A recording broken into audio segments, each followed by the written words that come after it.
Um, Hello everyone. Amelia, Queen Llama here, and welcome to the Themysciran Agenda, a monthly talk show dedicated to all things Wonder Woman. Before we get right into the content, the heart of it, I just wanted to discuss the format of the episode. And I'm always open to suggestions post-show. I'll be analyzing Wonder Woman the Hiketeia by Greg Rucka, J.G. Jones, Wade Von Grawbadger, that's a mouthful, by the way, and Dave Stewart. Look at the plot, give a general review, its significance in the Wonder Woman lore, and criticisms and opinions, if I have any criticisms. They are very few and far between in this story. I'm just focusing on the Hiketeia. It's a standalone story, so it's a contained story, and I think should be analyzed as a contained story. There isn't much that it has influenced in other parts, except for being kind of the standard as far as Wonder Woman story goes. But yeah. We'll go ahead and jump into the summary. Spoilers ahead if you plan on reading it. I'm just going to go over everything because it is such a short story. There isn't much to cover. It's mostly just like wishful thinking more than criticisms. Personally. But yeah. So Hiketeia is about a young woman on the run seeking protection from harm. She invokes the Hiketeia, becomes a supplicant under the ancient law and must be protected and cared for. And the person who is supplicated is Diana. If Diana fails to protect this woman in her duty as a supplicated, the Iranis, which are the Furies, will devour her, as is tradition. The role of the supplicated is never easy, and Diana is faced with the challenge of going up against the Batman, who seeks to arrest the woman for the crimes she's committed. To elaborate further, Danielle Wellis is on the run from Batman after killing several men in Gotham. She escapes and finds Diana at the embassy and demands protection through the ritual Hiketeia. The ritual in question binds an individual to a host, and the host must protect the individual from any threat. In return, the individual agrees to serve and honor the host. The penalty from desecrating the sacred vows is, of course, death. Diana, of course, accepts Danny's pleas and agrees to the Hiketeia, never actually asking why this woman is invoking the ritual, but Diana's prone to believing in the best of people. Diana realizes that the Furies are actually following Danny and thus kind of observing Diana to ensure that she keeps her vows. All seems to be going well, and Danny has acclimated to life with Wonder Woman, basically posing as Wonder Woman's secretary, until, of course, Batman shows up on Diana's doorstep demanding she give Danny up. Batman explains that Danny is a wanted felon and must be brought to justice. Of course, Diana refuses and tells Bruce to leave, as she doesn't want conflict. Also, can I just say that the song playing now is called Artemis, and that timing could not have been better. But anyway, Batman, after trying to barge in and getting promptly punched in the gut and pushed away, leaves for the time being, vowing to return because this woman has to face justice. Danny, unable to live with the guilt of her crimes, begs Diana to demand a confession because Diana has yet to ask. With the lasso tied around her, Diana reveals that her little sister traveled to Gotham to become a big star, of course, only to fall into the grasp of sex traffickers and is eventually killed. Danny, compelled by the Furies, teaches herself ancient Greek and goes to Gotham to enact a Wonder Woman brand of justice. She kills the men who hurt her and killed her sister, which sends Batman and the Gotham authorities after her. So she eventually escapes, finds Diana, and demands protection. Again, this guilt is too much, so Dany runs away. And the Furies come to Diana saying that if she does not save Dany, she's breaking her vows. Eventually, this comes to a head where Dany is not really a pier. It's like a pier, but there's like a cliff face, because of course there's a cliff face. Batman finally finds Dany and confronts her, saying that she's going to go to jail. Wonder Woman's like, shows up and is like, no. Basically, like, what amounts to maybe like a page of fighting, Batman gets his ass whooped.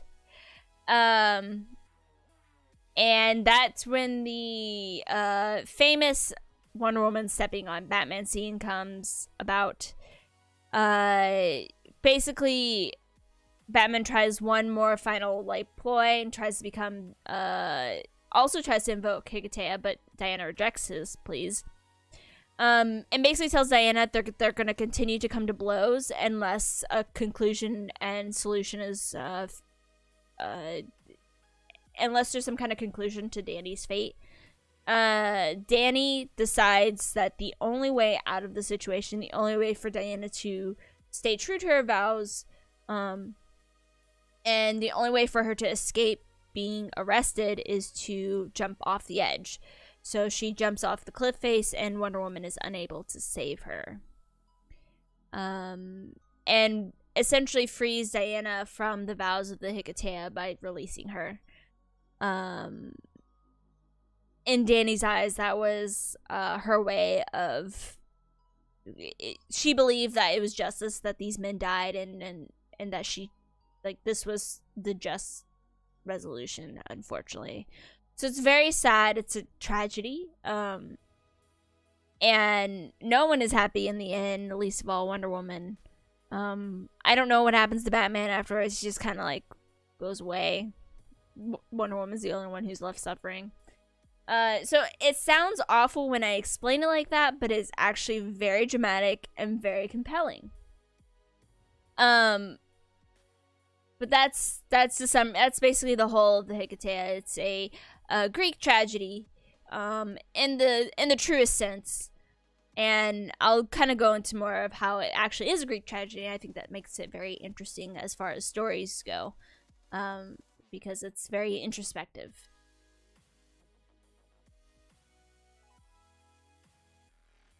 Yeah, that's about it. That's about all. You don't really get to see, like, Bruce's inner conflict, because I think we already know Bruce's inner conflict. It never changes. It's always the same. But with Diana, you don't really get those moments of, like, just sadness, even though she can be a very sad character given what she is. But before I get into my review, does anyone have any questions about what happens in the story, or anything maybe if you have read it that you didn't quite understand? I would be happy to explain it, because this would be my 10th time reading this story. Not like with it, like just overall. I did not read it 10 times before this episode. I wouldn't have put it past me though to do that.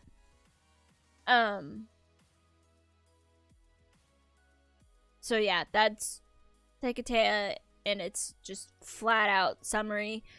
As far as like a general review and how I feel about the, well, mostly what the story represents and all that, you know, Hiketeia is an excellent representation.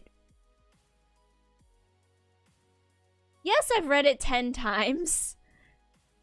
That's not that much. It's literally it's such a quick read. I can read this in like 30 minutes. So yes, I've read it 10 times. I've read Eyes of the Gorgon 7 times. It's just one of those books that I'm like, I'll just pick this up and read it. It's not like it's a Harry Potter book. Like, those take time to read. You can get through Hiketeia in like waiting for your like toast to toast or whatever, your bread to toast. It's a really quick read.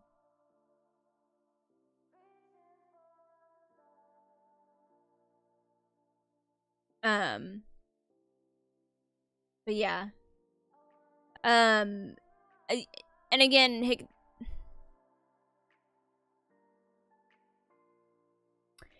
the link with Artemis I mean, Artemis isn't entirely a part of this story.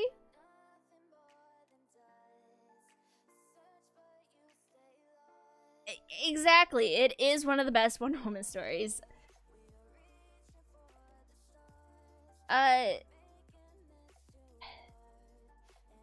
Yeah, it's mostly about the Furies. I mentioned Artemis because the song that was playing in the background was called Artemis. So I thought that was like a good timing. But no, as far as it's really like the cool thing about Hiketeia, and I'll go into this a little bit more in the general view, is that there's literally only 4 characters. The Furies you can count as like one kind of entity. So it's Danny, it's Wonder Woman, it's Batman, and it's the Furies. And like the like you don't even see the other people. Like these are the 4 people in this story, and that's all that's the focus, and which makes it even more like a Greek play.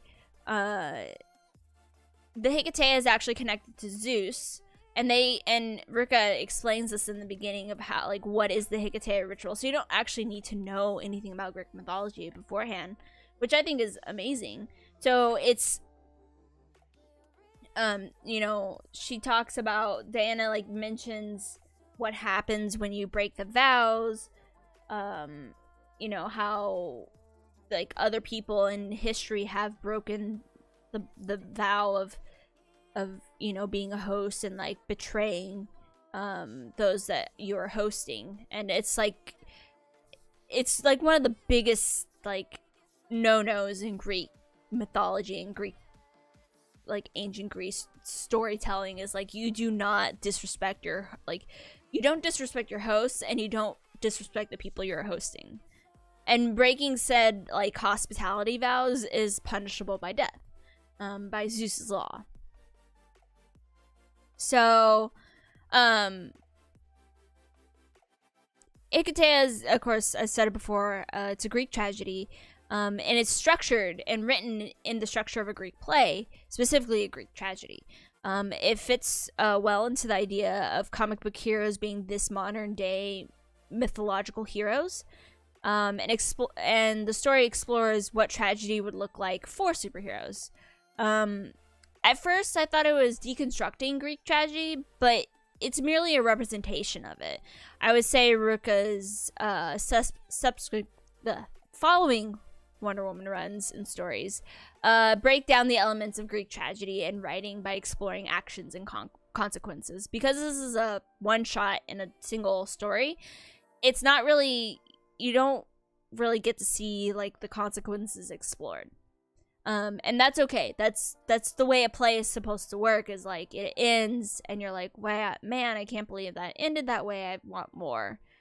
And the 5 parts of a tragedy are the prologue, the parode, episode, stasimon, and exode. And in a way, the Hiketeia has all 5 of these parts. So, of course, a big part of Greek plays is the chorus. And in the case of Hiketeia, the Furies are the chorus. And that's how I interpreted it. Mostly because the chorus is always interacting with the main character, who in this case is Wonder Woman. In a play, the prologue usually involves some sort of internal monologue. Hiketeia starts with the it actually starts at the end of the story, but it kind of starts from the end and then goes backwards. Diana is reflecting on Danny's death, but of course the audience doesn't know this when they're first reading it. And so Diana is like kind of reflecting on the cruelty of divine forces, and then she moves on to explain what the Hiketeia is and the burden of tradition. Usually the prologue is followed by the chorus, and of course this is followed by the introduction of the Furies towards the end of this monologue. And of course a big thing about Greek plays is that there's a lot of singing and dancing. And that's kind of where the whole Greek masks come in, and why the chorus wears masks to kind of represent different emotions. There's like some variances with satyrs being involved, but that doesn't really matter in this case. The parode is the chorus chant, which is something that's repeated throughout the play. The chorus usually is in every scene of the play, either as the chorus itself are characters in this play. They're either silent observers or commentators of the events unfolding. Again, there's no chanting or singing in Hiketeia, but the Furies appear throughout the play. They interact with Diana, and they constantly repeat, like, what the Hiketeia is, like, reminding Diana of her vows. And then there's the episode, or episodes, which are usually 3 to 5 different parts involving the chorus.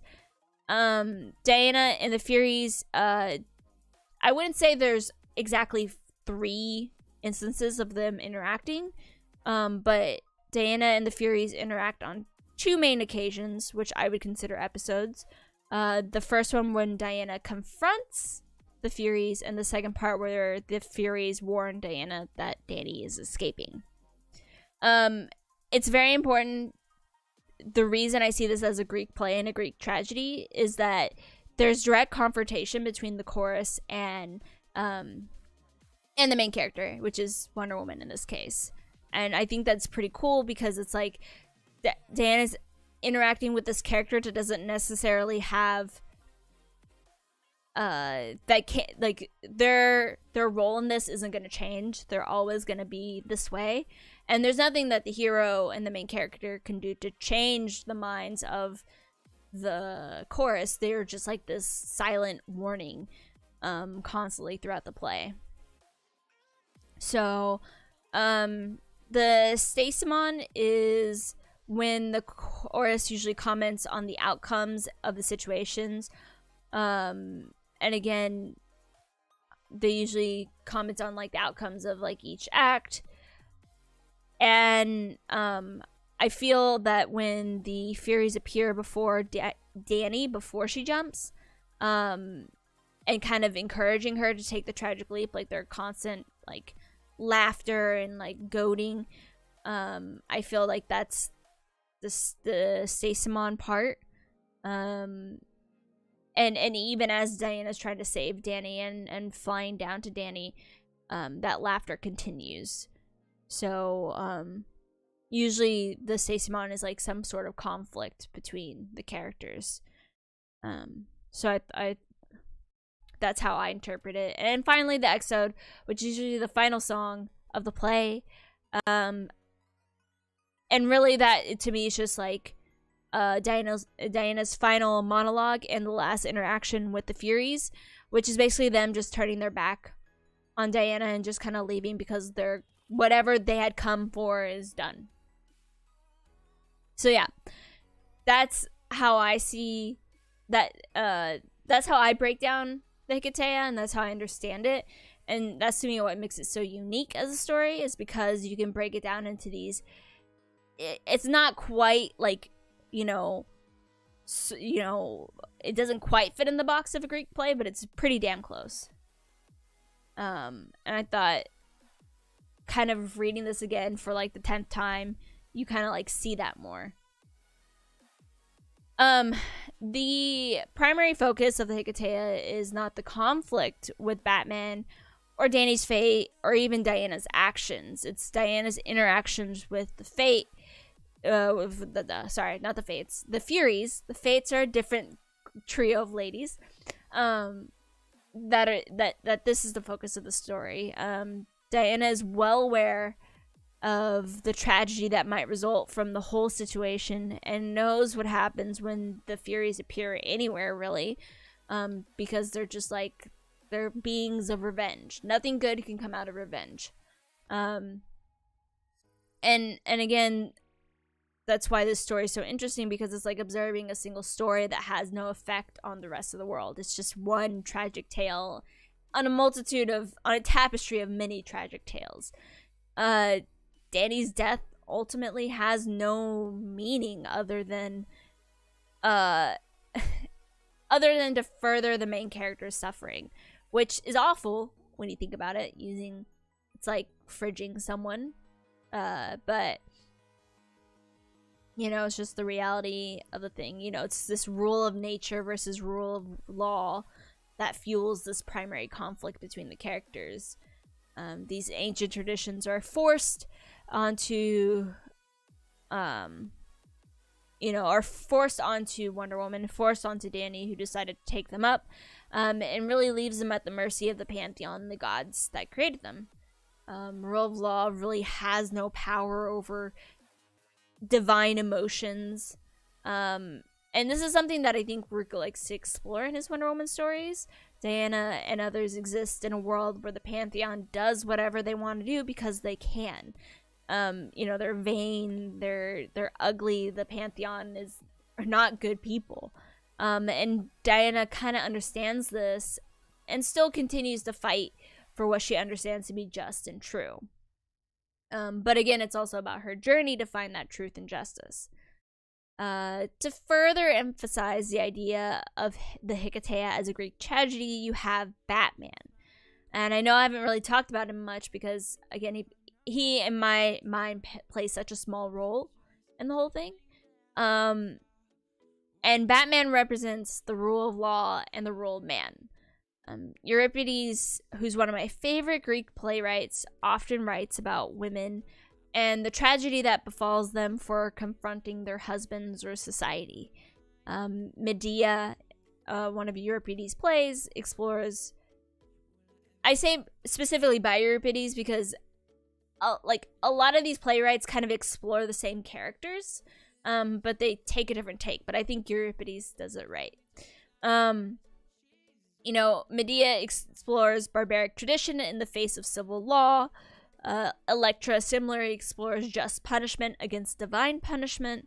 Medea was justified in killing her sons and Jason's new wife, but her acts were too barbaric and she had to flee from Jason, who is rightly just in retaliating. There was no place for Medea's savagery in Jason's civil world. Electra and Orestes were justified in killing their mother, but the act of killing one's mother is so heinous that you have to atone for your crime. And so it's like that whole divine punishment. It's like, yes, you were just in killing your mother, but the gods think it's a terrible crime and you must be punished in kind. Bringing it back to Hiketeia, Batman acts as the arm of the law and knows Danny must answer for her crimes. But it doesn't mean that Danny wasn't just in enacting what she believed was justice, because these men were terrible. So it's like you sympathize with Danny and you understand her plight, but it's ultimately she can't escape that arm of justice.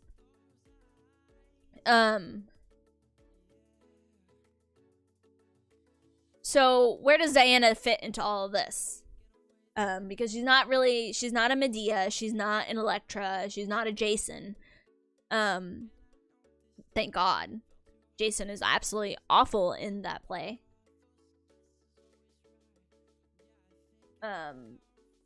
But yeah, it was never cold. Sorry, I'm just reading the comment.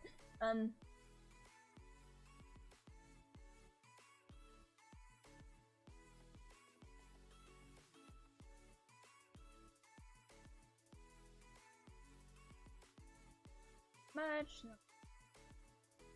But being this wise. Yeah. No, that's actually a good point. Is like it was never this cold on Themyscira. It's like this longing for home and tradition, and being like seeing the whole situation and understanding what is happening and what can't be changed sometimes, I think is really interesting for a hero to like grapple with, because I think out of all the characters, Diana understands and believes in a sense of like fate and prophecy because of how she was raised, and that sometimes you can't really fight against these forces, whereas you see like Superman and Batman.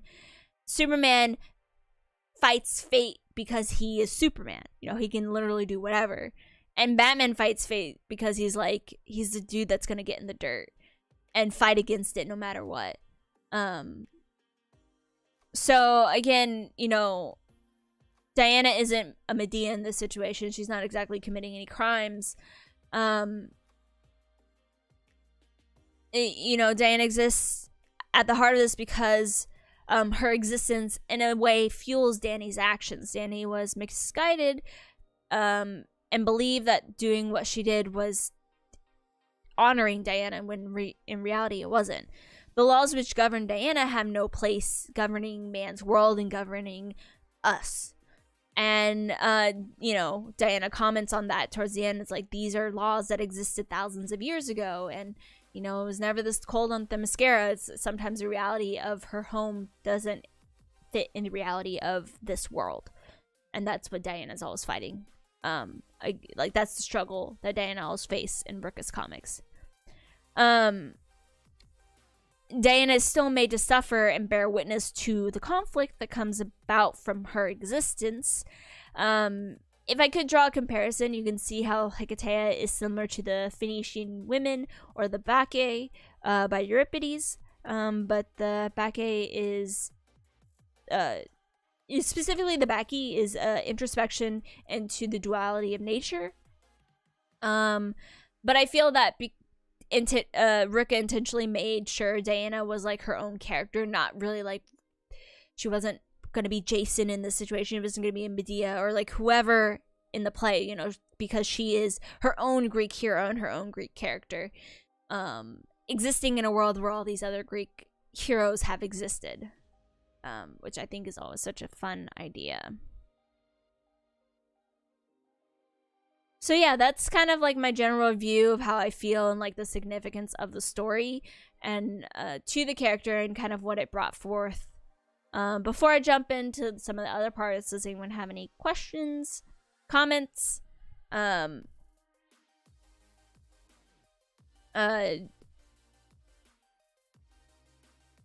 I definitely do appreciate your comments. I thought that was a good point. So I thought that something I didn't like. I thought about like her comments, but I didn't include it in there. So. Oh my god, my throat is feeling worse. I need to stop.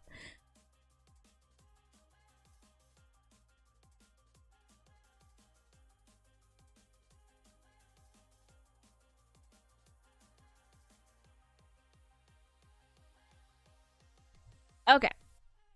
Moving along to lore significance. It was kind of interesting to think about the lore significance of the story because it is a one-shot, so I don't feel like it has any lore significance and like impact on the other Wonder Woman stories, except by being so good that it just kind of sets a standard for other writers. Hiketeia is a bit of a character study. It's a Greek play, and it's a standalone story that just exists so well on its own.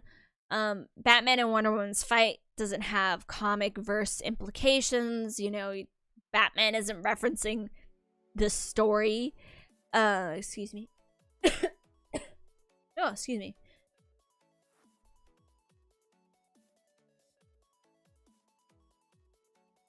Okay. Sorry. I wasn't sure if I had to cough again. But again, this was Rucka's first Wonder Woman story. And it kind of set a tone for the direction he would take the character as he continued writing her. Hiketeia presents a Wonder Woman sure in her convictions and someone who understands her beliefs but doubts the methods and the machinations of her pantheon. She understands the ritual, the traditions, and knows she's beholden to this ancient law. But her beliefs are often at odds with the way the world works, and the forces often arise to prove her wrong and to punish her for such beliefs. I mean, you have Veronica Cale is a perfect example of a character that's like, I hate the fact that you exist, Wonder Woman, and I reject everything you stand for. And justifies her existence around the fact that Wonder Woman exists. Rucka presents Wonder Woman as a tragic figure. Even when she surmounts these impossible odds, she's left to bear the burdens and consequences of her heroic deeds. Which to me is like a true Grecian hero. It's like there's never a satisfactory ending or conclusion when you save the day. You can see it as, Odysseus did what he needed to do, but he didn't do this one thing, and now he's 10 years traveling, lost at sea kind of thing. Like that's a whole, like, because I wouldn't consider Odysseus a hero for what he did, but whatever. But he completed the task at hand, but then he was made to suffer for like a really long time because he didn't do everything correctly. Hiketeia, through the story, Rucka kind of sets the stage of how Wonder Woman exists in the world that Rucka's gonna write for her. And he kind of carries this theme throughout the series, which John mentioned earlier in the comments, which is very true. So yeah, that's pretty much the lore implications. It's more of like how Rucka kind of set everything up for the rest of his stories and how he was planning to write her, which I think it's really cool to read, like Hiketeia and onwards, and just kind of see how he carries the story to conclusion. Criticisms, I really don't have any major criticisms. It's mostly just like something I wish could have happened and didn't happen, which I don't really consider a criticism. It's a very short read. You can read this.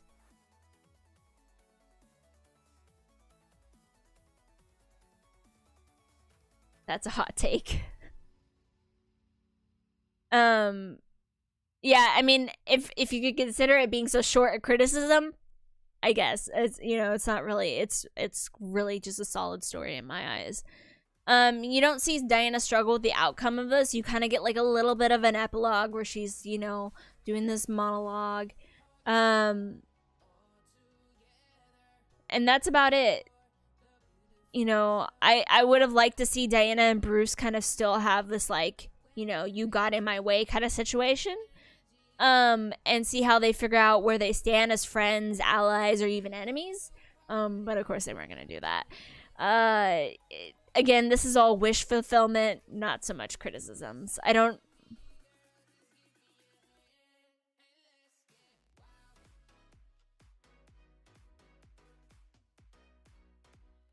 No, that's 100% very true. And I think that's kind of like a staple of Greek tragedies and Greek plays, is like this idea of what is justice, and like, is it actually just? Is killing your mom actually a good thing if she deserves it? Which is something that patricide and matricide and like all the sides are very much explored in Greek mythology, but yeah, no, they're always constantly exploring, like, there's the exploration of the civil world and the savage world, or what the Greeks understood as the savage world, and how, like, they're civil, but also, like, they are in the wrong against, like, these barbaric beliefs, and so, and they're always exploring that duality of, like, the Greeks are so civilized, but these gods are just divine beings we cannot control and considered uncivilized. So I thought Hiketeia does kind of a good job of like presenting, well, she did kill someone, she needs to go to jail for this, but also these dudes were awful and she was justified in killing them. Like, she had a reason. She didn't just take these men's life because they were there. She's just, the reason the Furies appear before Danny is because she deserves her vengeance. So it's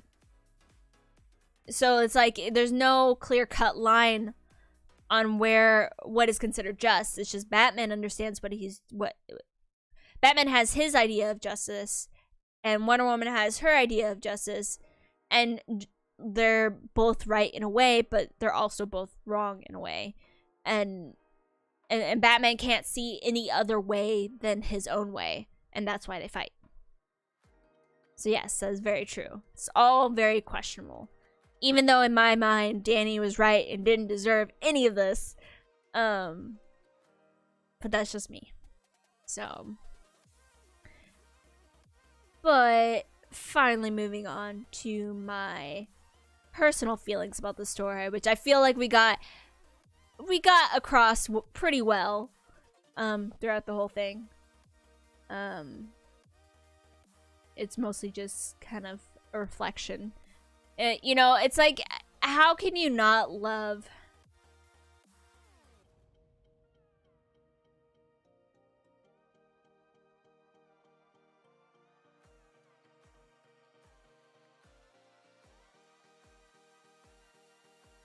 That is an interesting... I like Rebirth a lot. And I feel like I should do like a comparison like Rucka before Rebirth, like his first run, and then Rucka's Rebirth run. I feel like Rebirth was a lot of wish fulfillment for what Rucka wanted to do with the character. There's some elements that I thought he kind of didn't do well. And I think it is easier for writers in general to just have these contained stories. Like, you look at Legend of Wonder Woman, that's a contained story, even though they had planned for more. You know, it's just such a good contained story and, like, a good bit of character. And you have, like, League of One, which is another good contained Wonder Woman story. It's just kind of like, you get to, like, this is Wonder Woman, and this is what she gets to be in the story. But I really...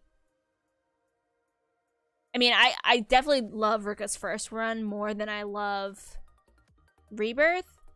But they both have things that I really love that I could go on forever. But it's like, I can't get over Eyes of the Gorgon because I love Medusa so much.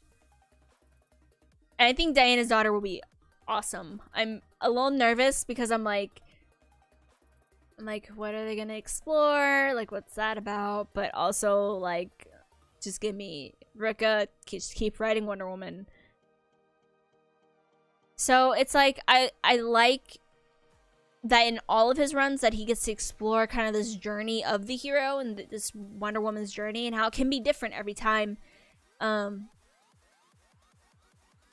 I really like Hiketeia. I think it's really good, but I would say Eyes of the Gorgon comes first because of Medusa. And also, you gotta appreciate Cheetah in Rebirth because I absolutely have grown to love Cheetah. So yeah, but I see what you mean, and it's like it's good when writers know what they want to write, and it's like in a contained collection, and it's just like this story, you can read it and it's done, and that is the character.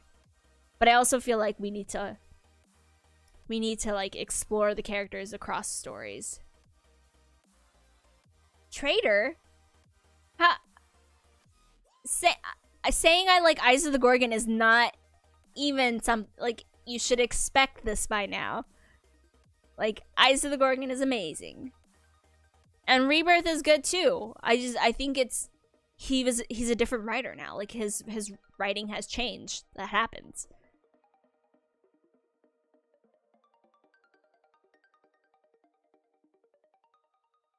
It's hard to pick my favorite Wonder Woman story when I have a lot of things to like about Wonder Woman stories.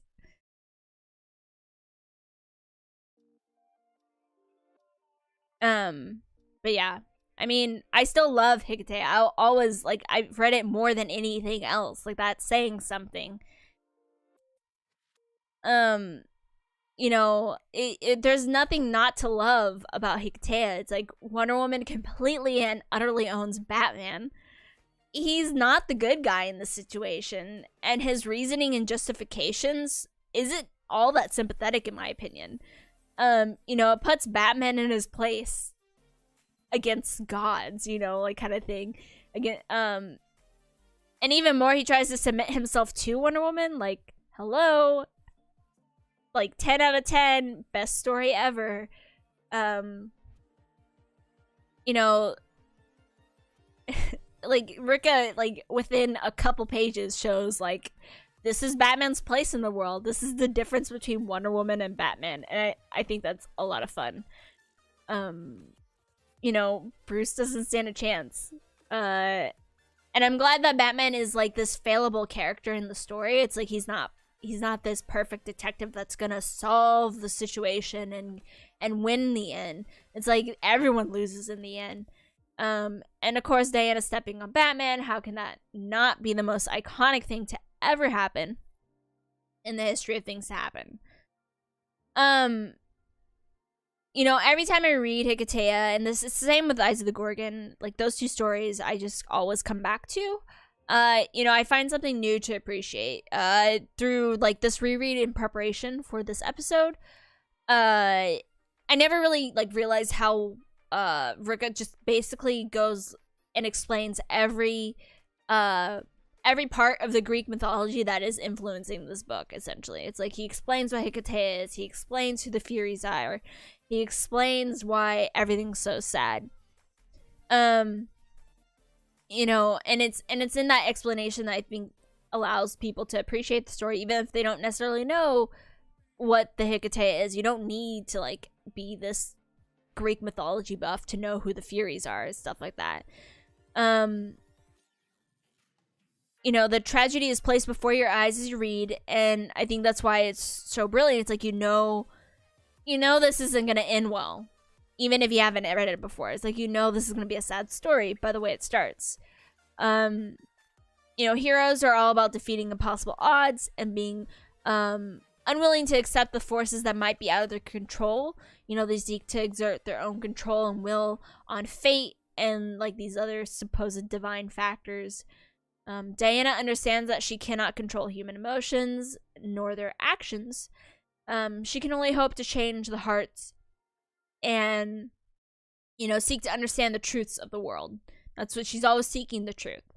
You know, she's as much a participant in this play as any of us reading it, and she will gladly fill the role that she needs to fill to the final act, even if it's a tragic one. And I think that's why I always like returning to Hiketeia to read the same, even though it ends the same every time. You know, it's like these stories never change. It's an interesting study, and it's an interesting study in tragedy, and I think that's why it's so good. I get it, hydration bot. I should be drinking water, but I'm drinking tea, so close enough. So yeah, that's pretty much everything I thought about for Hiketeia. If anyone has any questions, now would be the time before I go over my sources. Any comments? It's always fun to talk about this story. I think it's so interesting.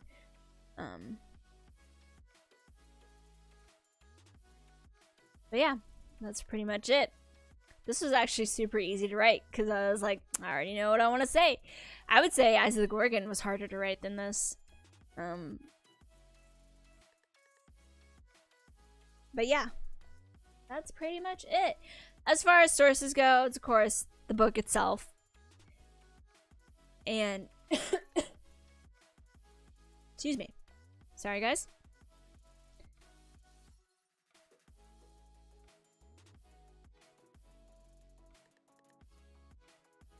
I will definitely check that out after I stop the stream.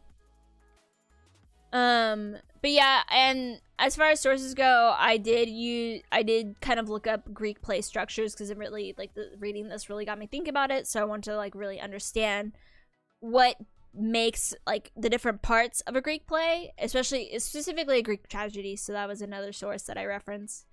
And I will leave a link to that when I finally publish the scripted summary. I need to catch up and edit I think episodes 6, 7, and then 8 and upload those. And then I will upload this episode probably Saturday because Twitch makes you wait 24 hours before doing that. But yeah, thank you, John, for your comments. I really do appreciate it, and I will be sure to check out that link because I think it's always interesting to read about how other people discuss, like, understands and break down different stories and how they see Wonder Woman. I think that's super interesting. Thank you, Mars. Special shout out to Mars, that comic girl, for always doing my banners before the start of the episode, and I actually have it here. I just want to show it off. Such a great... Oh.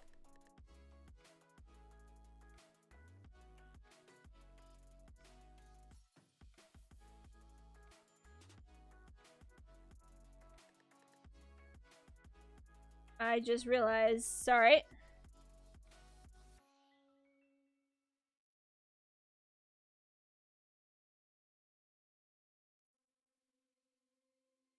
And I just added you as a regular, so if you want to post that link again, John, because it looks like it purged just because of like the mod settings.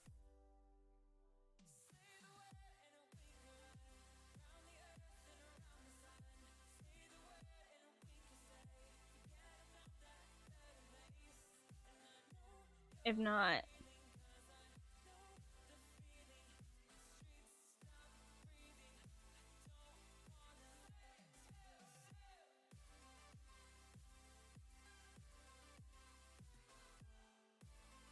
there we go. Cool. I'm glad you enjoyed the discussion. It was nice. I never had in college. You know, if going to college to study comics was just widely accepted and allowed, I would 100% do it.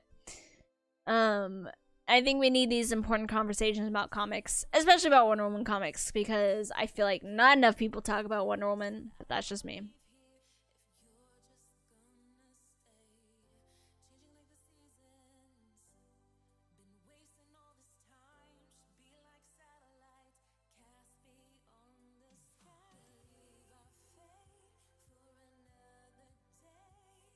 But yeah, that's pretty much it. You can find me on Twitter at Llama Amelia. If you have any other questions, feel free to ask there. Next episode will be in 2019. Crazy. And probably on the 31st of January, which is the last Thursday of January. And last day of the month. I'm not sure what we're going to discuss there. I'll probably put a poll to see what people are thinking about. And just a poll of like suggestions for topics. But yeah, I'm excited to keep this going into the new year. Alright, thank you guys again for joining me. And I will see you guys in the next stream. Bye.